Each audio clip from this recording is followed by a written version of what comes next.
পাড়ায় পাড়ায়, মহল্লায় মহল্লায়, জেলায় জেলায়, বিভাগে বিভাগে এক এক ধরনের মাদ্রাসা, কোনোটা আলিয়া মাদ্রাসা, কোনোটা কাওমি মাদ্রাসা, কোনোটা হেফজোখানা, এক এক পীরের এক এক তরিকা। আমি আগেই বলেছি, কেউ কেউ বটগাছের নিচে সারা জিন্দেগি পার করে দিচ্ছেন, কেউ ঘরের দরজা বন্ধ করে সুবহানাল্লাহ বলে জীবন পার করে দিচ্ছেন, আর কেউ নামাজ কালামের খবর নাই, রাস্তা রাস্তায় বাঁশি বাজিয়ে বাজিয়ে জীবন পার করে দিচ্ছেন।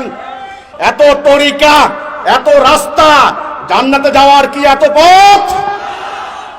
না বললে হবে না। জান্নাতে যাওয়ার পথ কোনটি, সঠিক পথ কোনটি, যেই পথে আমরা জান্নাতে যেতে পারব? আমি এই প্রসঙ্গে আমার রসুল পাক সাল্লাল্লাহু আলাইহি সাল্লামের একটি হাদিস বলবো। আমার রসুল আখিরি নবী, বিশ্ব নবী হুজুরে আকরাম সাল্লাল্লাহু আলাইহি সাল্লাম বলেছিলেন, ইয়াহুদি জাতি হয়েছিল 72 ফেরকায় বিভক্ত, আমার উম্মাহ হবে 73 ভাগে বিভক্ত। এক ভাগ জান্নাত যাবে, বাকি 72 ভাগ জাহান্নাম যাবে। সাহাবীরা প্রশ্ন করেছিলেন, ইয়া রাসূলুল্লাহ, জান্নাত যাবে কোন ভাগ?